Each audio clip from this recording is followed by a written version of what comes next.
Salam sejahtera kepada semua media.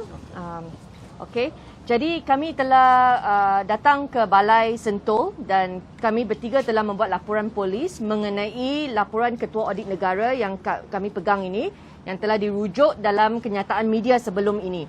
Jadi pada 18 Disember semasa hujan lebat dan banjir teruk berlaku di kawasan Parlimen Segambut, saya ada melebihi 300 rumah di kawasan kolam air dan Kampung Kasih Pilih yang terjejas oleh banjir tersebut.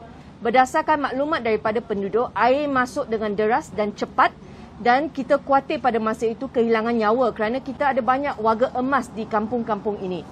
Jadi berdasarkan laporan Ketua Audit Negara dan berdasarkan maklum balas yang diberikan oleh Datuk Bandar dan juga Menteri Wilayah, saya amat tidak berpuas hati dengan maklum balas yang diberikan oleh Menteri Wilayah kerana beliau minta kita cek fakta. Bila Menteri minta kita cek fakta, ini bermaksud Menteri belum lagi membaca laporan Ketua Audit Negara kerana fakta yang saya buat dalam kenyataan media, setiap ayat perkataan itu saya dapatkan cabutan daripada laporan Ketua Audit Negara. Bermaksud ini bukan pandangan Hannah Yeoh, ini bukan pandangan DAP, pandangan PKR ataupun pandangan harapan. Ini adalah pandangan laporan Ketua Audit Negara, ini adalah dokumen kerajaan yang telah diaudit, dibentangkan di dalam Parlimen untuk ahli-ahli Dewan Rakyat. Jadi kalau kita lihat dalam jadual 9 ini, ada disenaraikan 6 kolam takungan banjir. Okey, saya difahamkan ada siasatan tetapi kami nak tahu dengan segera apa maklum balas ataupun result daripada siasatan tersebut kerana kalau kita lihat dari minggu lepas hingga hari ini hujan masih berlaku dan saya khawatir wave kedua datang. Okey, yang keduanya adalah ini adalah jadual 9, 6 kolam tersebut. Kalau kita lihat jadual 8 ada senaraikan 15 kolam takungan banjir di Kuala Lumpur. Okey, jadi jumlah kolam takungan banjir di Kuala Lumpur adalah 15 berdasarkan laporan Ketua Audit Negara. 6 daripadanya telah diberi milik tanah kepada pemaju dan ada kebenaran merancang untuk bangunkan. Okey?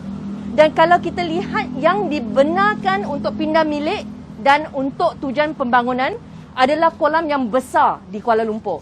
Batu 71.6 hektar. Nanyang Delima Taman Wayu, kalau kita tambahkan keseluruhannya agak besar juga, melebihi 50 hektar. Okey, jadi ini bukan kolam kecil, ini semua kolam besar-besar untuk tebatan banjir di Kuala Lumpur. Bermaksud dia ada implikasi yang besar. Itu sebab laporan Ketua Audit Negara, rumusan mereka adalah pembangunan ini akan menjejaskan flood mitigation system di Kuala Lumpur.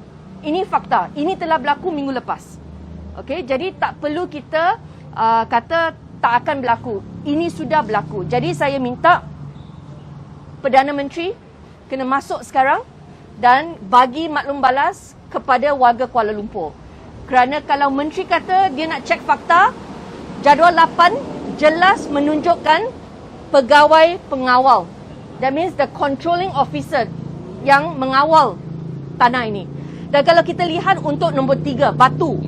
Okey, pengawalnya KSU, Ketua Setiausaha Kementerian Wilayah Persekutuan. Macam mana Menteri Wilayah boleh kata cek fakta? Takkan dia tak tahu? Pegawai pengawal untuk Batu, KSU, Kementerian Wilayah Persekutuan. Ini fakta. Jadi Menteri pergi baca, pergi cek fakta sendiri. Jangan minta kita cek fakta. Kita sudah baca. Okey, ini dia. Pegawai pengawal KSU, Kementerian Wilayah Persekutuan. Satu lagi, itu untuk Menteri sekarang, Syahidan Kasim, untuk baca laporan. Keduanya, saya nak tanya, tarikh beri milik ada 2 yang telah berlaku tahun 2020. Itu masa lockdown. Itu masa COVID, pandemik. Tahun lepas. Okey, banyak tak boleh berlaku. Banyak urusan semua kita PKP lah, PKP, satu PKP, banyak sangat PKP. Orang bisnes semua tak boleh buat bisnes. Tapi mereka dalam masa ini 2020, Menteri Wilayah Anwar Musa, tolong jawab. Apa yang berlaku? Ini adalah lokasi kolam takungan banjir yang diberikan untuk kelulusan kebenaran perancangan rumah mampu milik. Okey, apa maksud ni? Tempat banjir, kita bina rumah mampu milik. Okey, jadi saya rasa cukuplah. Dah cukup rakyat yang tak mampu beli rumah diberi kawasan perumahan yang banjir. Okey, kita mesti memberikan layanan kepada orang yang tidak dapat memiliki rumah sendiri, bagi mereka dignity. You know, stop giving them kolam untuk dijadikan perumahan, kemudian banjir, kita bagi mereka RM1,000. Tak cukup. Rumah-rumah di sini, kolam air semua hancur barang-barang dalam. Okey, jadi kalau Perdana Menteri serius untuk menyelesaikan masalah banjir, sekadar bayar wang tunai tak cukup. Warga Kuala Lumpur nak tahu adakah tanah-tanah kolam takungan ini akan dibatalkan pembangunan, perancangan dan kembalikan semula sistem saliran ini supaya Kuala Lumpur boleh cope bila hujan turun, dia boleh menakung air hujan yang datang. Okey, jadi kalau 15 kolam takungan banjir, 6 diberikan pemberi milikan, kita tahu matematik ini adalah jumlah yang agak besar daripada keseluruhan kolam di Kuala Lumpur. Okey, kita tak mampu untuk ada wave kedua kerana rakyat sudah tak ada duit. Okey, duit RM1,000 memang tak cukup untuk mereka. Perdana Menteri mesti betulkan situasi, bukan sahaja siasatan, reverse the process sekarang. Okey, jadi kita minta maaf kerana hari ini adalah tahun baru, kita minta wartawan datang bekerja. Tapi ini adalah isu serius dan kalau kita lihat semalam sampai sekarang pun masih hujan. Kita khawatir sangat. Jadi kita tak ada jalan lain. Kita akan bekerjasama dengan pihak polis untuk siasatan nanti. Okey? Itu saja.